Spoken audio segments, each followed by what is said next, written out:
এখনকার বাজারে দ্রব্যমূল্যের যে অবস্থা আমাদের মতো মধ্যবিত্তদের চলাটা একটু কঠিন হয়ে যাচ্ছে। তাই একটু বুদ্ধি করে চললে আমাদের জন্য কিন্তু সবকিছুই সহজ হয়ে যাবে। এখন চলছে লেবুর সিজন।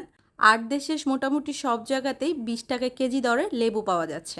যা অন্যান্য সময় ৪টা লেবু কিনতে আমাদের ৪০ টাকা লেগে যায়। যেহেতু এখন লেবুর দাম সস্তা, তাই আমরা কেজি দরে কিন্তু লেবু কিনে এই লেবুর রসটা সংরক্ষণ করতে পারি ডিপ ফ্রিজে।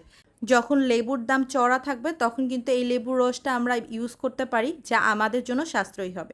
আমার মা ১০০ টাকা দিয়ে ৫ কেজি লেবু কিনে তার থেকে ৪ কেজি লেবুর এরকম করে রস বের করে নিয়েছে। এটা বোতলে ভরে রেখেছে ফ্রিজে সংরক্ষণ করার জন্য। ৪ কেজি লেবু দিয়ে ১.৫ লিটারের মতো লেবুর রস হয়েছে। আপনারাও কিন্তু এরকম কেজি দরে সস্তায় লেবু কিনে রসটা বের করে ডিপ ফ্রিজে সংরক্ষণ করতে পারেন।